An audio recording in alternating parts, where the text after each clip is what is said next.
ಮಧ್ಯಪ್ರಾಚ್ಯದ ಯುದ್ಧದ ನಡುವೆ ಟ್ರಂಪ್ಗೆ ಹಿನ್ನಡೆಯಾಯಿತಾ? ಇದು ಜಾಗತಿಕವಾಗಿ ನಡೀತಾ ಇರುವಂತಹ ಚರ್ಚೆ.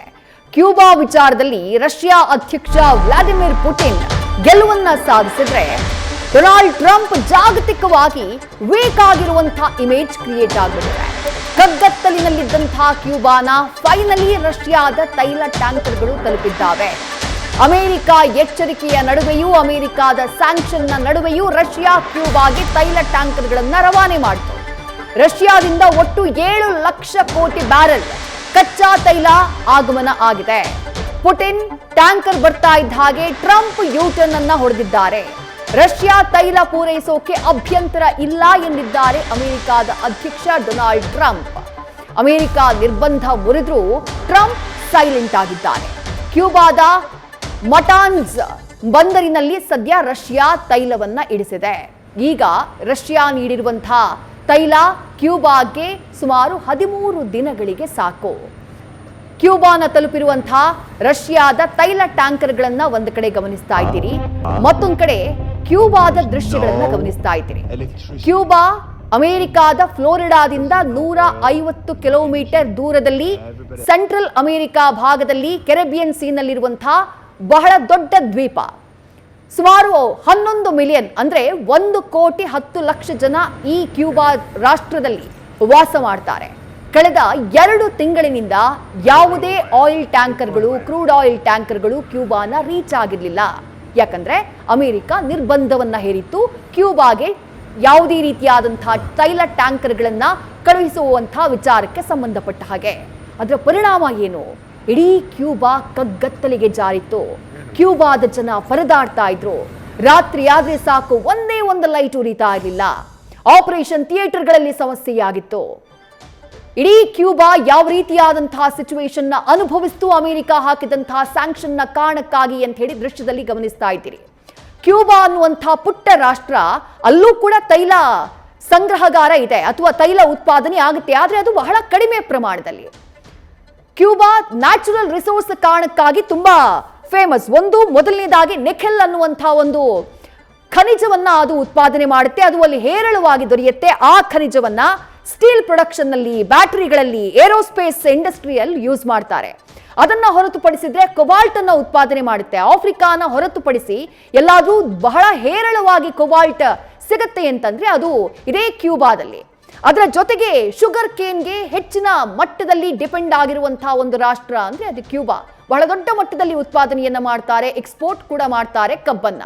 ಆದ್ರೆ ಕಳೆದ 2 ತಿಂಗಳಿನಿಂದ ಅಮೆರಿಕ ಹಾಕಿದಂತಹ ಸ್ಯಾಂಕ್ಷನ್ನ ಕಾರಣಕ್ಕಾಗಿ ಇಡೀ ಕ್ಯೂಬಾ ಕತ್ತಲಿಗೆ ಜಾರಿತ್ತು. ಆ ಕತ್ತಲಿನಲ್ಲಿ ಜನ ಪಟ್ಟಂತಹ ಪರದಾಟ, ಆಪರೇಷನ್ ಥಿಯೇಟರ್ಗಳಲ್ಲಾದಂತಹ ಎಡವಟ್ಟು ಒಂದೆರಡಲ್ಲ.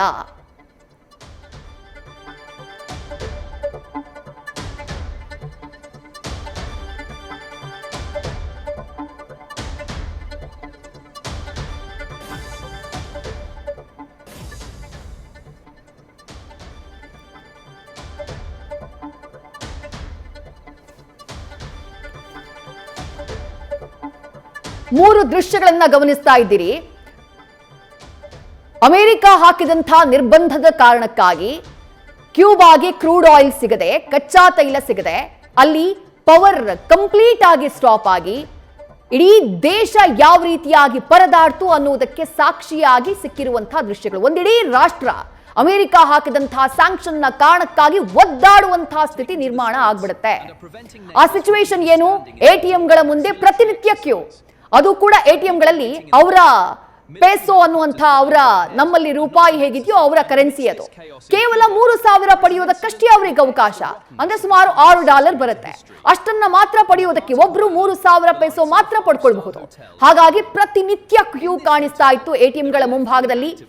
ಮತ್ತೊಂದ್ ಕಡೆ ರಾತ್ರಿ ಆದ್ರೆ ಸಾಕು ಇಡೀ ಕ್ಯೂಬಾ ಕತ್ತಲಿಗೆ ಜಾರಿ ಬಿಡ್ತಾ ಇತ್ತು. ಹೋಟೆಲ್ಗಳು, ಜೊತೆಗೆ ಆಪರೇಷನ್ ಥಿಯೇಟರ್ಗಳು, ಹಾಸ್ಪಿಟಲ್ಗಳು, ಸ್ಕೂಲ್ಗಳು ಎಲ್ಲದಕ್ಕೂ ಕೂಡ ರಜಾ ಕೊಡುವಂತಹ ಶಾಲೆಗಳಿಗೆ ರಜಾ ಕೊಟ್ಟು ಹಲವು ದಿನಗಳಾಗ್ಬಿಡ್ತು. ಕಳೆದ 2 ತಿಂಗಳಿನಿಂದ ಒಂದೇ ಒಂದು ಕ್ರೂಡ್ ಆಯಿಲ್ ಟ್ಯಾಂಕರ್ ಕ್ಯೂಬಾನ ರೀಚ್ ಆಗಿಲ್ಲ. ಹಾಗೆ ರೀಚ್ ಆಗದೇ ಇದ್ದಂತಹ ಕಾರಣಕ್ಕಾಗಿ ಇಡೀ ಕ್ಯೂಬಾ ನರಕ ಯಾತನೆಯನ್ನ ಅನುಭವಿಸಿದೆ. ಈ ನರಕ ಯಾತನೆಯ ಮಧ್ಯೆ ಉಸಿರಾಡೋದಕ್ಕೆ ಅವಕಾಶ ಸಿಕ್ಕ ಹಾಗೆ, ಮರುಭೂಮಿಯಲ್ಲಿ ಓಯಸಿಸ್ ಸಿಕ್ಕ ಹಾಗೆ ರಷ್ಯಾದ 2 ಟ್ಯಾಂಕರ್ಗಳಲ್ಲಿ ಕಚ್ಚಾ ತೈಲ ಕ್ಯೂಬಾನ ರೀಚ್ ಆಗಿದೆ.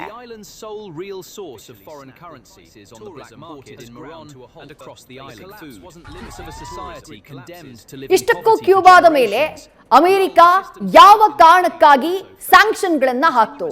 ಕ್ಯೂಬಾದ ಇತಿಹಾಸ ಏನು?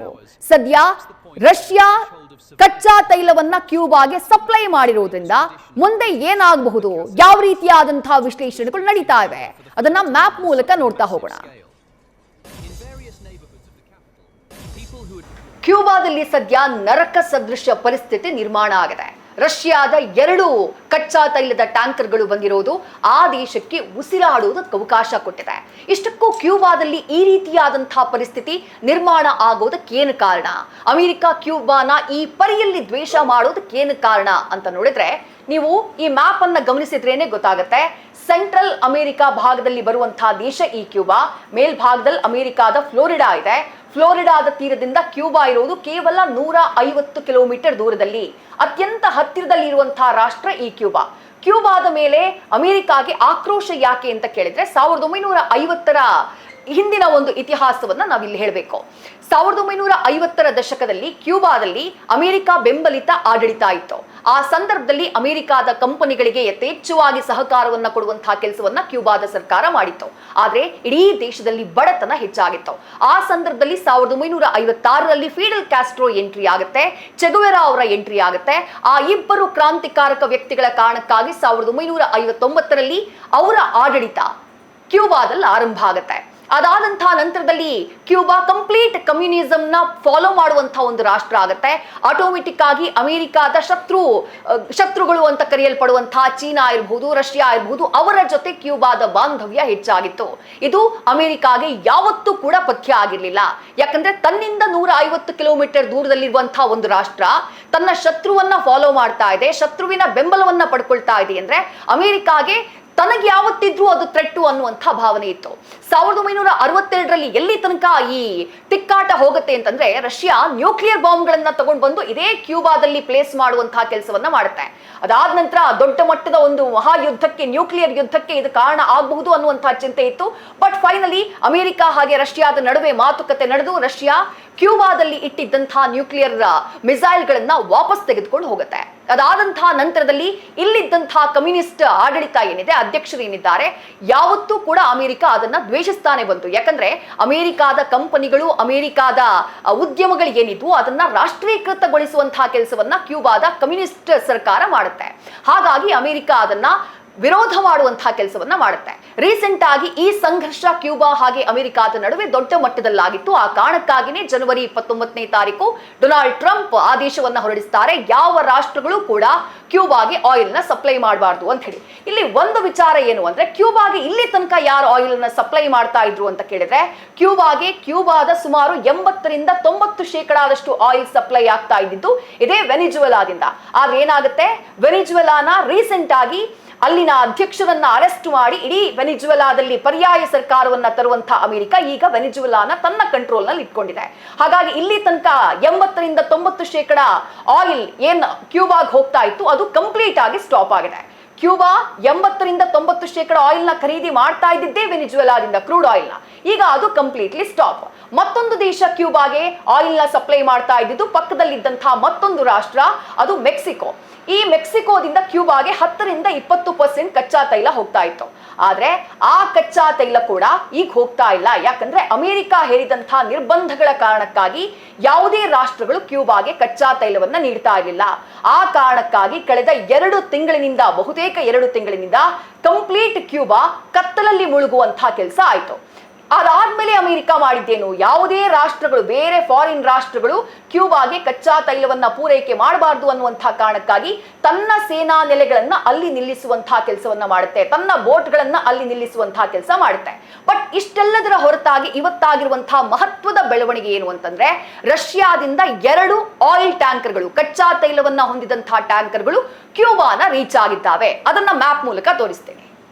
ನಾನಾಗ್ಲೇ ಹೇಳಿದೆ, ರಷ್ಯಾ ಹಾಗೆಯೇ ಕ್ಯೂಬಾದ ಸ್ನೇಹ ಅದು ಇವತ್ತು ನಿನ್ನೆಯದಲ್ಲ. ಅದಕ್ಕೆ ಐತಿಹಾಸಿಕವಾದಂತಹ ಒಂದು ಇತಿಹಾಸ ಇದೆ, ಹಿಸ್ಟಾರಿಕಲ್ ಒಂದು ಇತಿಹಾಸ ಇದೆ. ರಷ್ಯಾ ಹಾಗೆ ಕ್ಯೂಬಾ ಯಾವತ್ತೂ ಕೂಡ ಜೊತೆಯಾಗಿದ್ದಂತಹ ರಾಷ್ಟ್ರಗಳು, ಪರಸ್ಪರ ಸಪೋರ್ಟ್ ಮಾಡ್ತಾ ಇದ್ದಂತಹ ರಾಷ್ಟ್ರಗಳು. ಈಗ ರಷ್ಯಾದಿಂದ ಅಮೆರಿಕ ಸ್ಯಾಂಕ್ಷನ್ ನ ಹೇರಿದ್ರ ಹೊರತಾಗಿಯೂ ಕೂಡ ರಷ್ಯಾ ಕ್ಯೂಬಾಗೆ 2 ಆಯಿಲ್ ಟ್ಯಾಂಕರ್ಗಳನ್ನ ಕಳುಹಿಸಿದೆ. 7.3 ಲಕ್ಷ ಕೋಟಿ ಆಯಿಲ್ನ ಕಚ್ಚಾ ತೈಲವನ್ನ ಹೊತ್ತಂತ 2 ಹಡಗುಗಳು ಕೆಂಪು ಸಮುದ್ರದ ಮೂಲಕ ಮೆಡಿಟರೇನಿಯನ್ ಸಿ ಅನ್ನ ದಾಟಿ ಅದಾದ ನಂತರ ಕೆರೆಬಿಯನ್ ಸಿಗೆ ಬಂದು ರೀಚ್ ಆಗಿದೆ. ಅಂದ್ರೆ ಕ್ಯೂಬಾಗೆ ಬಂದು ತಲುಪಿದೆ. ಮಾರ್ಚ್ 30ನೇ ತಾರೀಕು ಬಂದು ರೀಚ್ ಆಗಿರೋದು. ಆ 2 ಕಚ್ಚಾ ತೈಲದ ಟ್ಯಾಂಕರ್ಗಳು ಕ್ಯೂಬಾಗೆ ಸದ್ಯ ಉಸಿರಾಡುವುದಕ್ಕೆ ಅವಕಾಶವನ್ನ ಮಾಡಿಕೊಟ್ಟಿದೆ. ಜಗತ್ತಿ ಏನ್ ಹೇಳ್ತಾ ಇತ್ತು, ಇಲ್ಲಿ ಅಮೆರಿಕ ಆಲ್ರೆಡಿ ತನ್ನ ಯುದ್ಧ ನೌಕೆಗಳನ್ನ ಇರಿಸಿರೋದ್ರಿಂದ ಒಂದು ವೇಳೆ ರಷ್ಯಾದ ಯುದ್ಧ ನೌಕೆಯನ್ನ ಅಮೆರಿಕ ತಡೆದಿದ್ದೇ ಆದ್ರೆ ಅದು ನೇರವಾಗಿ ರಷ್ಯಾ ಹಾಗೆ ಅಮೆರಿಕದ ನಡುವೆ ಮತ್ತೊಂದು ಮಹಾಯುದ್ಧಕ್ಕೆ ಕಾರಣ ಆಗ್ಬಿಡುತ್ತೆ. ಆ ಮೂಲಕ 3ನೇ ಮಹಾಯುದ್ಧ ಆರಂಭವಾಗುವಂತಹ ಸಾಧ್ಯತೆ ಇದೆ ಅನ್ನುವಂತಹ ವಿಶ್ಲೇಷಣೆ ಇತ್ತು. ಯಾಕಂದ್ರೆ ಅಮೆರಿಕಾನು ನ್ಯೂಕ್ಲಿಯರ್ ಪವರ್ ಇರುವಂತಹ ರಾಷ್ಟ್ರ, ರಷ್ಯಾ ಕೂಡ ನ್ಯೂಕ್ಲಿಯರ್ ಪವರ್ ಇರುವಂತಹ ರಾಷ್ಟ್ರ. ಹೀಗಾಗಿ ಅಮೆರಿಕ ರಷ್ಯಾದ ಆಯಿಲ್ ಟ್ಯಾಂಕರ್ಗಳನ್ನ ತಡೆದ್ರೆ ಟಕ್ಕರ್ ಈ 2 ರಾಷ್ಟ್ರಗಳ ನಡುವೆ ನೇರ ಅನ್ನುವಂತಹ ವಿಶ್ಲೇಷಣೆ ಇತ್ತು. ಬಟ್ ವೆರಿ ಇಂಟ್ರೆಸ್ಟಿಂಗ್ಲಿ ಅಮೆರಿಕ ಆ ಕೆಲಸವನ್ನ ಮಾಡಿಲ್ಲ. ರಷ್ಯಾದ 2 ಟ್ಯಾಂಕರ್ಗಳನ್ನ ತಡೆಯುತ್ತೆ ಅಮೆರಿಕ ಅಂತ ಹೇಳಲಾಗ್ತಾ ಇದ್ದು, ಅದು ತಡೆದಿಲ್ಲ. 2 ಟ್ಯಾಂಕರ್ಗಳು ಕೂಡ ಈಗ ಕ್ಯೂಬಾನ ರೀಚ್ ಆಗಿದ್ದಾವೆ. ಈ ರೀತಿ ಕ್ಯೂಬಾನ ರಷ್ಯಾದ ಹಡಗುಗಳು ರೀಚ್ ಆಗಿರೋದು ಯಾವ ರೀತಿಯಾದಂತಹ ಜಾಗತಿಕ ಚರ್ಚೆಗೆ ಕಾರಣ ಆಗಿದೆ ಅಂತಂದ್ರೆ, ಅಮೆರಿಕ ರಷ್ಯಾದ ಮುಂದೆ ವೀಕ್ ಆಗ್ಬಿಡ್ತಾ ಇಂಥದ್ದೊಂದು ಚರ್ಚೆಯನ್ನ ಹುಟ್ಟು ಹಾಕಿದೆ. ನ್ಯೂಸ್ ಫಸ್ಟ್ ನಿರ್ಭೀತಿಯಿಂದ ನಿಮ್ಮ ಪರವಾಗಿ.